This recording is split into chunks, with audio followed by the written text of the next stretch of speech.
Occidente presenta los análisis y comentarios del ingeniero José Isabel Blandón y Fernando Correa.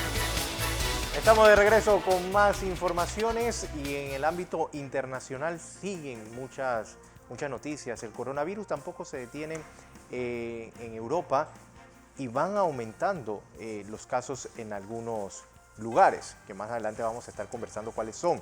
También la crisis en Paraguay, esa crisis social se mantiene.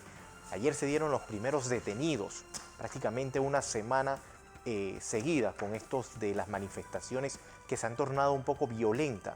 Ayer se trasladaron a la sede del Parlamento para solicitar la renuncia del presidente. Sin embargo, también ayer en horas de la tarde se anunciaba la anulación de 4 de las condenas contra el expresidente brasileño Luis Ignacio Lula da Silva. Todo esto, ingeniero, en medio de esa amenaza de los Estados Unidos a Rusia y también a China por ataques cibernéticos, todo lo que tiene que ver con esto de la tecnología. Mucha información, ingeniero. Mucha. Buenos días, José Luis. Buenos días. Buenos días a toda nuestra audiencia que nos sigue en radio en KW Continente y en Canal 21 en Next TV. Oiga, lo primero es lo primero. Hoy cumpleaños Yami Rivas. Sí. Nuestra compañera, talentosa, hermosa y que todas las mañanas y todos los días comparte con ustedes ese talento. Ella es una primavera, así que no pregunten su edad. Con verla saben que ella es el reflejo de la primavera, que pronto entrará. Ahorita, falta un Ahorita poquito. entrará la primavera, solo que tendrá que competir con nuestra compañera Yami Rivas. Y hoy vino más guapa de lo que viene comúnmente. Ella siempre está guapa. Sí, pero hoy vino más. Y ella viene más guapa los viernes. ¿Se ha fijado? Es como un reto al COVID. Además, hoy cumplimos un año de nosotros, nuestro enfrentamiento con el COVID aquí en Panamá. Ahora le hago una reflexión sobre qué hemos aprendido, qué ha revelado el COVID de los panameños, qué cosas nos ha afectado. ¿Somos diferentes? ¿Hemos cambiado? Porque la mayoría de la gente del COVID ha sacado lo malo y lo bueno. Bueno, usted, lo malo suyo, usted siempre lo tuvo. Eso como la gente dice que el poder cambia a la gente, no. El poder hace a la gente como es. Bueno, ahora le hablo sobre esas cosas, pero le voy a partir por una noticia que a usted le puede parecer y las vamos a poner de primera por lo impacto.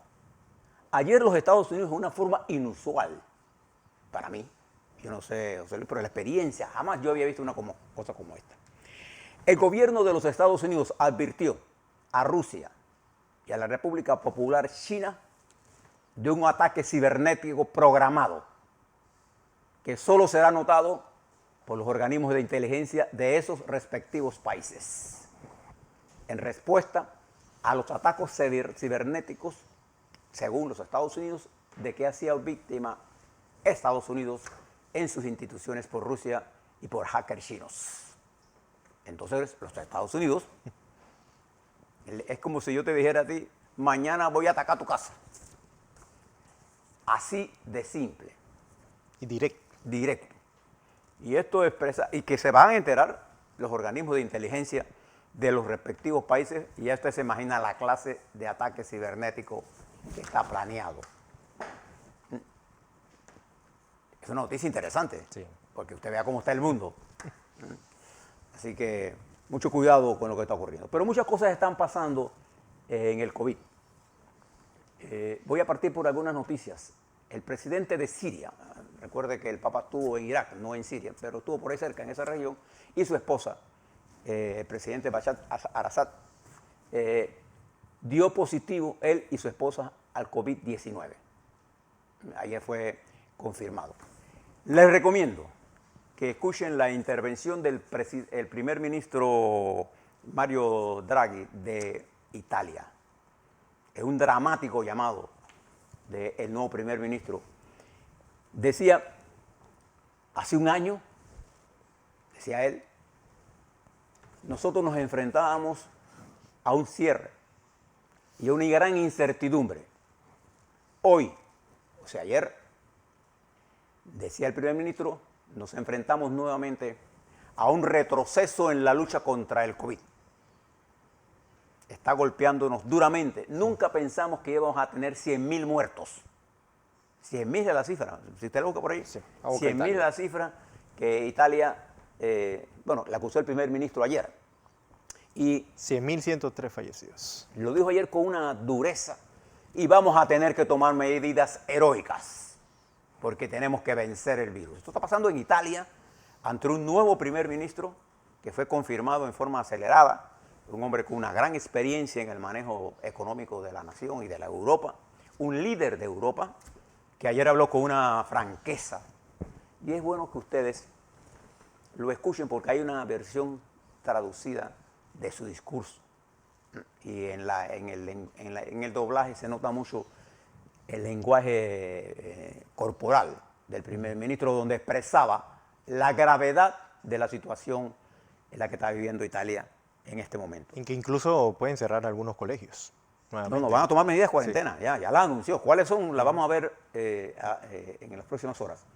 Por otra parte, también en otro país, acá de nosotros, para írselo saltando, en Paraguay, ese pueblo, ese país que casi permanece oscuro para nosotros, ayer por cuarto día consecutivo, decenas de miles de paraguayos salieron a las calles a protestar por el pésimo manejo que ha dado el gobierno del presidente Aldo Benítez a la crisis del COVID. Terrible. Imagínense ustedes que al principio, los primeros meses, por ahí por junio todavía, ellos nada más tenían uno o dos muertos. Pero allí se dio un caso de dengue hemorrágico. Cosas que no pasó en otros países. Usted recuerda que la epidemia de dengue y de las enfermedades que eran predominantes, este año en Panamá y este año en los Estados Unidos no se ha dado con esa virulencia, afortunadamente. Pero en Paraguay se dio. Renunciaron 4 ministros y ahora lo que están pidiendo es que se vaya el presidente.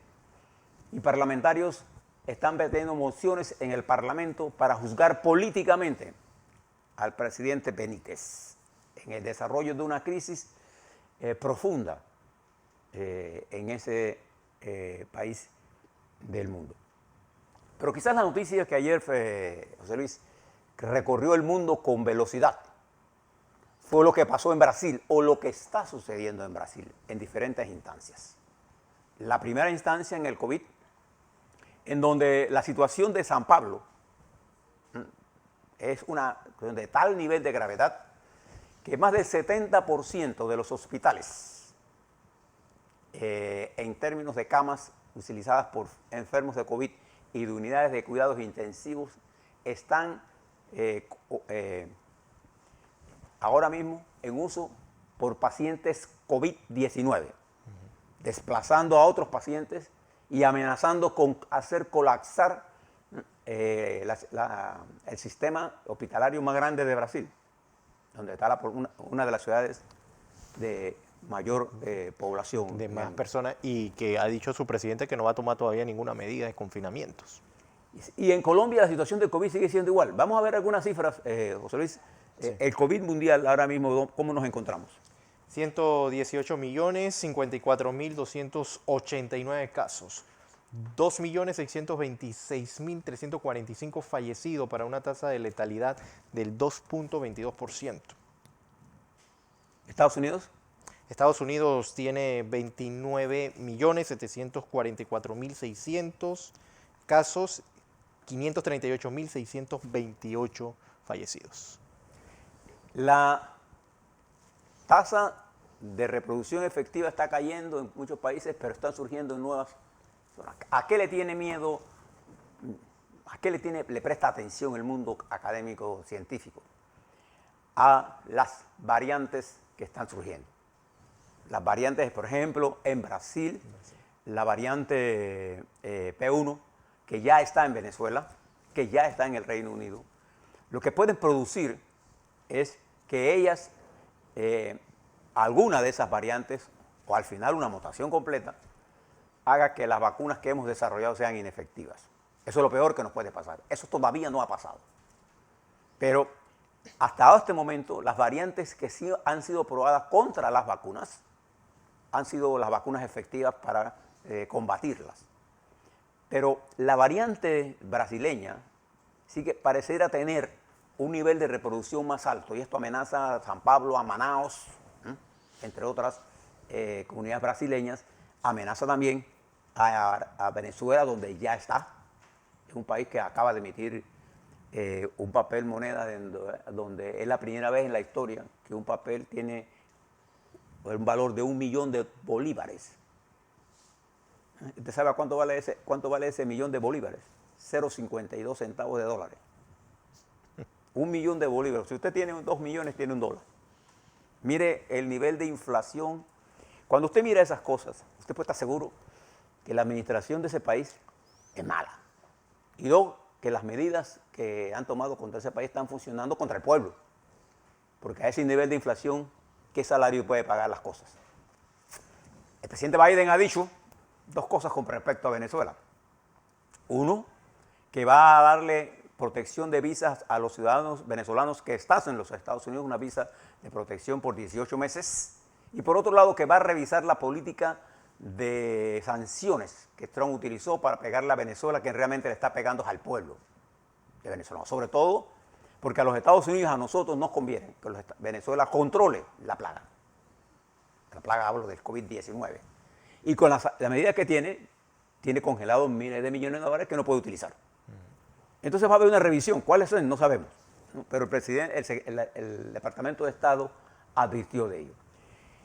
Pero quizás la noticia más importante que circuló allá en el mundo, y nosotros aquí la tenemos que mirar con mucho cuidado, es la noticia que vino de Brasil, cuando el juez Edson Fachin, juez de la Corte Suprema de Justicia, en un acto jurídico que emitió en el día de ayer, y que constituye sin duda una victoria para la defensa del expresidente Lula da Silva y para el propio Lula da Silva, constituye una victoria parcial, pero victoria, anuló todo lo actuado por la Corte de Curitiba, en la sureña Curitiba, en el estado de Paraná, perdón. Y ello incluye las sentencias que ya se habían dictado contra el presidente Lula da Silva. Recuerda que él tiene 2 sentencias, una por 12 y otra por 17 años, sobre el caso de un apartamento en la que el juez Sergio Moro no tenía ninguna prueba de que ese apartamento era de Lula, ni la casa de campo.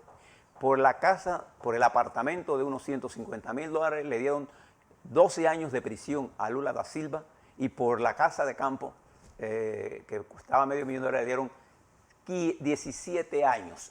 Lula da Silva estuvo detenido 580 días, casi 11 meses, sí. No más, 18 meses.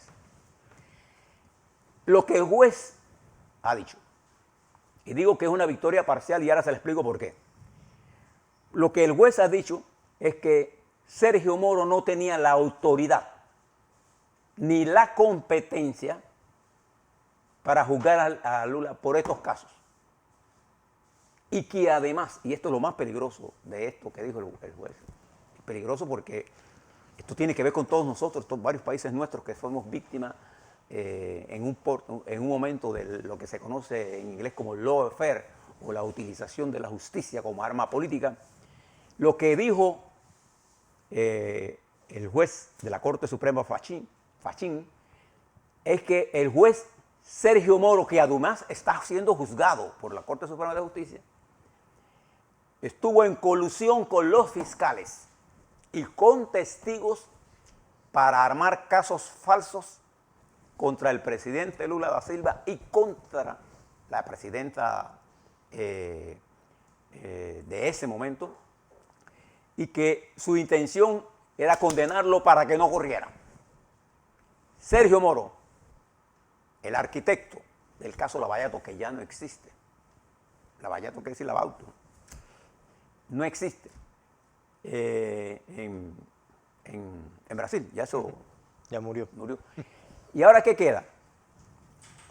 Al eliminarle la condena, el presidente Lula goza de ahora abiertamente de una libertad, pero la Fiscalía va a apelar y esto va a la Corte Suprema o al segundo tribunal o a la Corte Suprema en pleno, que tendrá que decidir sobre cada uno de estos casos.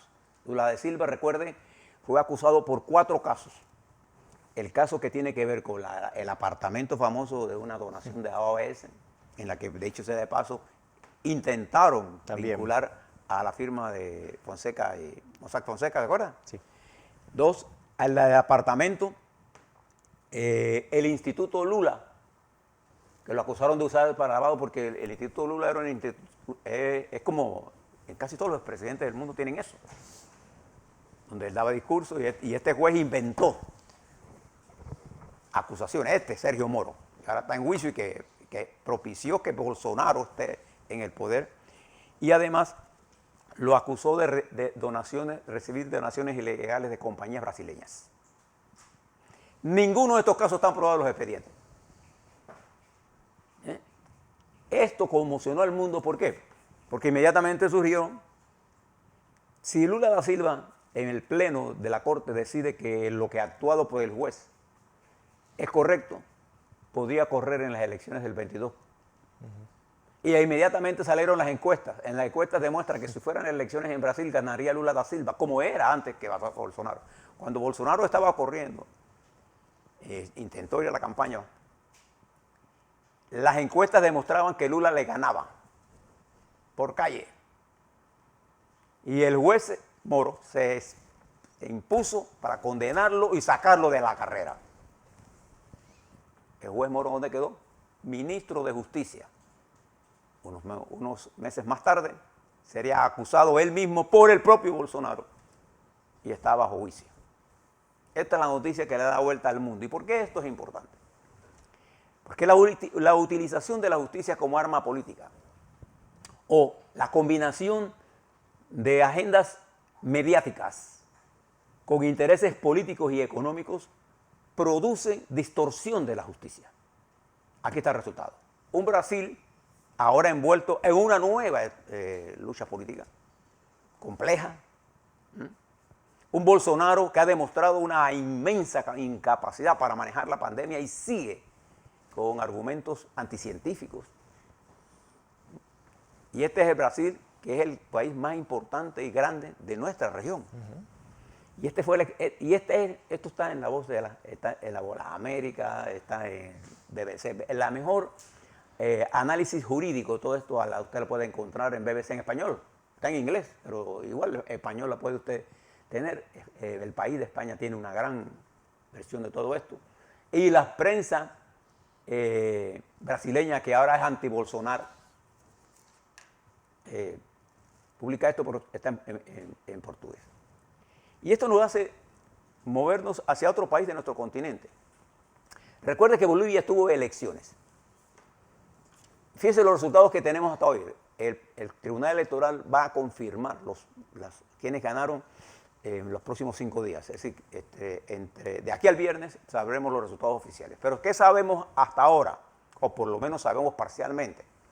Que el movimiento más al socialismo del señor Arce, que es actual presidente, y su dirigente político Evo Morales, ganaron las elecciones en términos generales. ¿Qué quiero decir con ello? Había 9 gobernaciones en votación. De esas 9 votaciones, habría ganado el más 6 o 5 y 4 irían a balotajes, de las cuales 2 estaría el más peleando y de los cuales una podría ganar. En términos generales podría ser que el MAS termine con 6 o 7 de las gobernaciones de las 9. Ahí le da usted una proporción bien alta del poder a nivel gubernamental. A nivel de alcaldías, la oposición pareciera que se va a quedar con las 4 o 5 principales alcaldías en términos poblacionales y de peso. La Paz, Cochabamba, Santa Cruz, Altos de Cochabamba. Se me queda una. Pero el resto, la gran mayoría de las alcaldías van a pasar a manos de la dirección política del MAS. Lo que significa que en términos generales esta elección regional demuestra la distribución de fuerzas políticas en Bolivia. Y el MAS sigue siendo la primera fuerza política de ese país en este momento. Si usted se mueve a Ecuador, todavía está incierta la situación política y que este 15 debiera definirse el problema, porque el 15 arranca la campaña de la segunda vuelta, en que todo parece indicar que será entre Araúz y Lasso, el correísmo y el libre mercado van a la campaña. Todo parece indicar que eso será así en un país altamente dividido. Pero si usted se mueve hacia otra región del mundo y se mueve a Israel, se dará cuenta que el 23 de marzo hay elecciones.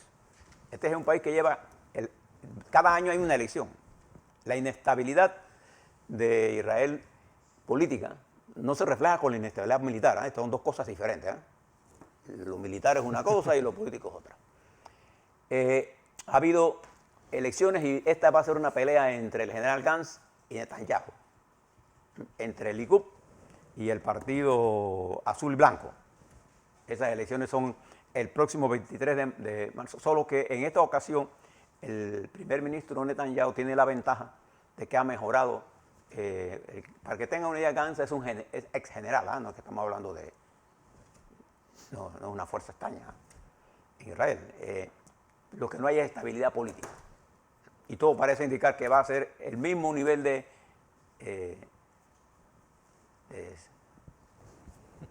tranque que hay en ese país. Y finalmente, ¿qué está pasando en los Estados Unidos? Aparte de esta amenaza que hizo el presidente Biden, el Congreso de los Estados Unidos entrará a consideración este miércoles, mañana, de la versión final de la ayuda de 1.9 trillones que Estados Unidos, el gobierno de Biden va a dar a el pueblo norteamericano en las versiones que les explicaba ayer, a las familias, a los préstamos estudiantes, a los que deben hipotecas, a los pequeños y medianos negocios de los Estados Unidos, a los gobiernos locales, a la vacunación. Hoy el presidente Biden tiene 69% de positivo en el manejo del COVID. 7 de cada 10 norteamericanos piensan que Biden lo está haciendo bien, contrario a lo que pensaba el señor Trump, expresidente, que decía 3 de cada 7 decía que estaba bien. Ahora Biden, 7 de cada 3 dice que está haciéndolo bien. Y además ayer, en homenaje a las mujeres norteamericanas, elevó a grado de general de 4 estrellas a 2 mujeres con comando activo, es decir, generalas, de verdad, de uno de los ejércitos o del ejército más poderoso de la tierra. Un espectáculo ver a estas 2 mujeres al rango de general de 4 estrellas. Eso es lo máximo en la jerarquía militar. Y quiero decir que ayer se me quedó en el tapete, en el Día Internacional de la Mujer, beneficiar 2 mujeres en Panamá. Una de ellas, María Santo Domingo de Miranda, una dirigente, una lideraza del Partido Panameñista, seguidora del doctor Arnulfo Arias, que fue la primera mujer que votó en Panamá en una elección, en 1941, en las elecciones municipales. Fue la primera mujer ministra y fue la primera mujer diputada. Y se me quedó en el tintero mi gran amiga Mireya Moscoso, que fue la primera y única mujer que ha ocupado la presidencia de la República. A la vuelta vamos a ver COVID-19 en Panamá. Vamos a ver cómo está moviéndose la economía. Y vamos a hacer un análisis y una reflexión de a un año del COVID. ¿Dónde estamos? ¿Qué hemos aprendido? ¿Y qué tenemos que resolver?